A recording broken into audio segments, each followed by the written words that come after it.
नमस्ते, मेरा नाम शुभम है और आप मुझे ब्रेन ऑफ बिहार पे देख रहे हैं। एक वीडियो वायरल हो रहा है जिसमें ई स्कूट प्रबंधन को लोग दोषी ठहरा रहे हैं कि ये पैसा उठा के और सहारा को दे दिया। तो हमने सोचा कि उसका कुछ हम डिटेल आप लोग को बता दें। बहुत दिन से, लगभग 2-3 साल से हम लोग वीडियो बना रहे हैं और बता रहे हैं कि सहारा का जो टीम है वो बहुत पहले से ही शुरू कर दिया था अपना काम जाल फरोशी का। मतलब एक इस तरह का जाल बुना था जिससे लोगों को पता भी नहीं चले और पैसा ये गबन कर जाए और पेपर में आप कमजोर रहे। इसका ध्यान रखा गया है टोटली सहारा के तरफ से कि जैसे क्यूसअप लेके आप जाइएगा तो उसमें लिखा हुआ नहीं है कि आप हम इंटरेस्ट देंगे। क्लियरली घुमा फिरा के समझाया गया एजेंटों को और मूलधन गायब हो गया है और मूलधन के लिए लोग दर दर भटक रहे हैं। तो ये सहारा इंडिया कमर्शियल, पहले तो सहारा इंडिया थी पार्टनरशिप फॉर्म, उसके बाद सहारा इंडिया कमर्शियल, फाइनेंशियल के बाद रियल एस्टेट और हाउसिंग जिसका सेबी के साथ केस हुआ, उसके बाद क्यूसअप, तब सोसाइटी के बाद आपका ई स्कूट।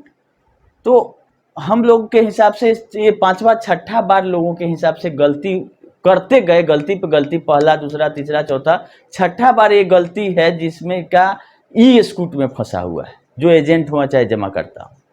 क्योंकि ई स्कूट जब शुरू हुआ तब तक लोग को पता चल चुका था कि सहारा पैसा वापस नहीं कर रही है और इस ग्रुप से लिंकेज अगर कोई भी स्कीम हो कहीं दूर दूर तक तो उसमें पैसा नहीं लगाए, डूबेगा।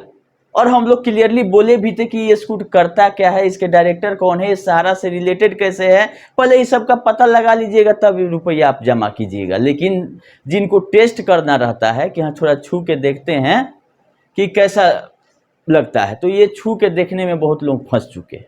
अब वो आके रोड पे ये कर रहे हैं कि हमारा भुगतान नहीं कर रही है। तो भुगतान ये 2010 से नहीं कर रही है, सहारा सेवी के नाम पर कभी ये हो गया वो हो गया, इधर से उधर। जब तक इसका री इन्वेस्ट और रिन्यूअल चालू था, इसका ऑफिस खुल रहा था, रिन्यूअल री इन्वेस्ट बंद हो गया, तो ऊपर से पैसा आने का कोई लटपट इसका रहता नहीं।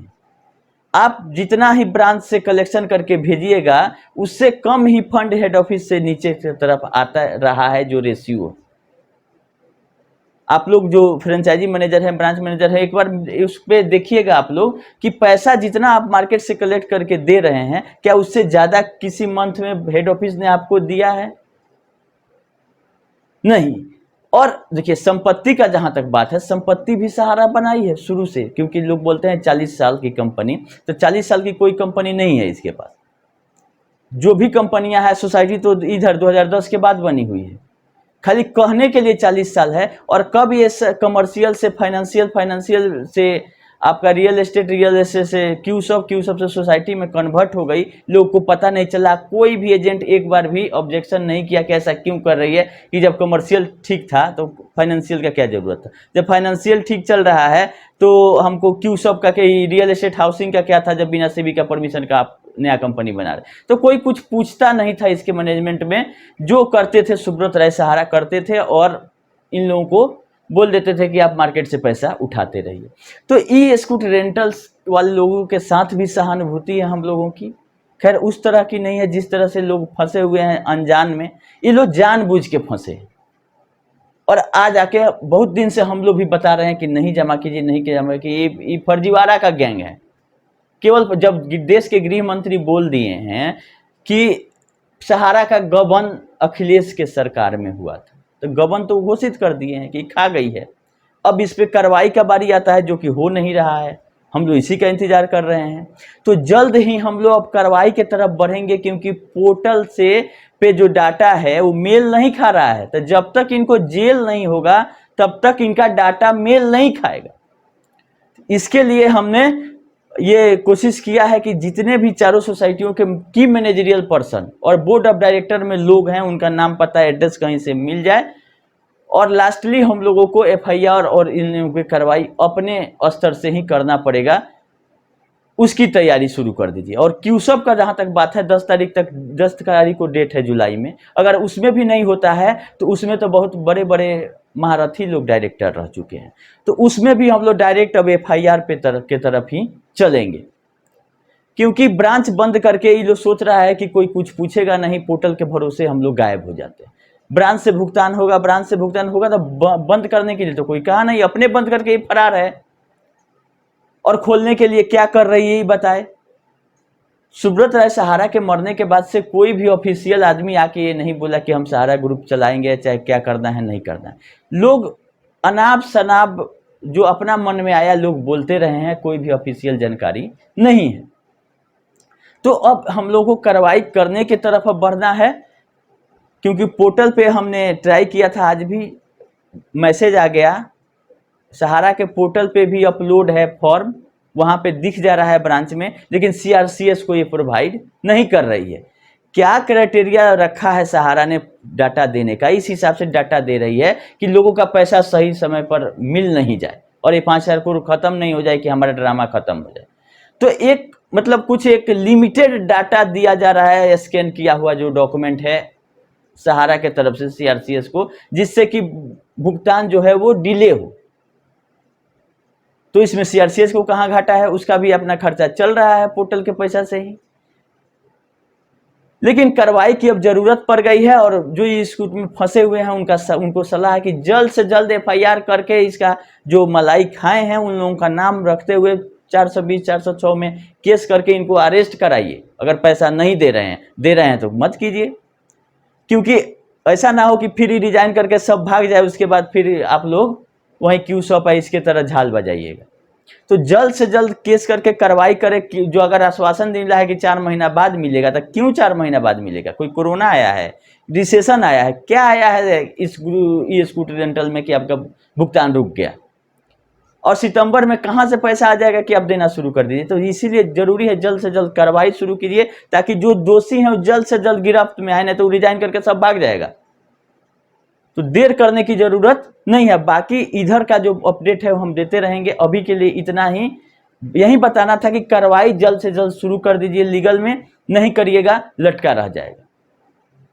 और जो लोग का डिपॉजिट 2023 के बाद मैच्योर हो रहा है उनका तो ब्रांच से ही होना है, तो ब्रांच क्यों बंद है? आप जिसका मैच्योरिटी पूरा हुआ है 23 के बाद, सीधे एफआईआर करिए 420 में कि पैसा उठाया, मैच्योरिटी के टाइम ऑफिस बंद है। और डाटा हम व्यवस्था कर रहे हैं, सारे मैनेजमेंट ब्रांच मैनेजर को भी पार्टी बनाना पड़ेगा मजबूरन। हम तो नहीं कहते हैं कि ब्रांच मैनेजर को पार्टी बनाइए, क्योंकि उनका क्या दोष है, लेकिन अगर वो आपका सहायता नहीं कर रहे हैं तो जहां पे ये पैसा जमा हुआ तो फर्स्ट पार्टी आपको ब्रांच मैनेजर को ही बनाना पड़ेगा, तब इसके मैनेजिंग डायरेक्टर और बोर्ड ऑफ डायरेक्टर रहेंगे। तो ब्रांच मैनेजर को जरूरत है कि अपडेट वहां से लें कि जो मैच्योरिटी पूरा हुआ 23 के बाद वो लोग कहां जाके पैसा मांगे। डेथ क्लेम जिसका नहीं है उस पे व्यवस्था पोर्टल पे, वो लोग कहां मांगे। ज्वाइनिंग पॉइंट खा गया, उसका क्या कह रहा है मैनेजमेंट? बहुत बड़ा रकम है सहारियन में, उसका क्या करना है? क्यों सब के लिए लोग कहां जाए? तो लास्टली यही उपाय है, एफआईआर होता है तो ये पैसा देते हैं, और बड़े बड़े लोगों का नाम अगर एफआईआर में रहेगा तो हो सकता है कि कहीं खूर-खार हो ऑफिस खोलने के दिशा में। हम लोग नहीं चाहते हैं कि ऑफिस बंद हो। क्यों बंद हो? आप खोल के पेमेंट करिए।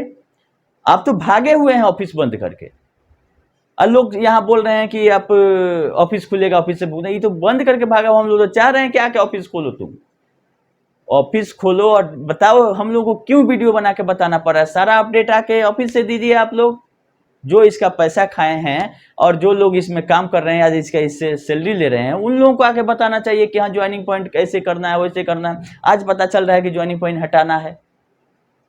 1.5 साल बीत गया पोर्टल आए हुए, कोई क्लैरिफिकेशन नहीं है। बहुत ऐसा चीज है जो कि पोर्टल के लिए नहीं। पोर्टल पे तो मात्र 5,000 दिया गया है कि त्वरित जो लोग कंप्लेन किए हुए हैं उन लोगों का पैसा दे दीजिए। तो ये पोर्टल के भरोसे ही सारा सिस्टम बंद करके बैठी हुई है। तो जब तक इनके बड़े बड़े महारथियों पर एफआईआर नहीं होगा, बिहार में 2-4 गो हुआ है, उसका डिटेल हम जल्द ही आप लोगों को बताएंगे। इसी महीना में हियरिंग है पटना हाई कोर्ट, उसका भी डिटेल हम अपलोड देंगे कि क्या क्या कहाँ कहाँ हो रहा है। कुछ एजेंट लोग ही केस किए हैं, बहुत बढ़िया केस। क्योंकि एफआईआर होगा, चाहे वो सोसाइटी हो, चाहे क्यूसॉप हो, चाहे कोई भी स्कीम हो, 420 का धारा लगना है कि पैसा हमसे लिया गया मैच्योरिटी के लिए और देने के समय ऑफिस बंद करके फरार है। और कहीं भी रोक नहीं है कि आप कहीं केस नहीं कर सकते हैं। पोर्टल पे चले गए, पोर्टल पे आप गए और वहाँ से डिफिशियंसी आ गया कि आपका डाटा मैच नहीं करता है, तो उस पेपर को भी लगाते हुए आप केस करिए कि तो डाटा ही नहीं दिया है, पैसा का तो दूर का बात है। जो आदमी डाटा नहीं दे पाया सीआरसीएस को, उसमें तो एक प्रूफ वो भी हो गया आपका कि सहारा सोसाइटी में जमा किए, बॉन्ड में सब कुछ सही है और पोर्टल बता रहा है कि आप गलत हैं। इसका मतलब कि 420 किया है सहारा हमारे साथ, तो इन लोगों दोषियों पे कार्रवाई जल्द से जल्द हो।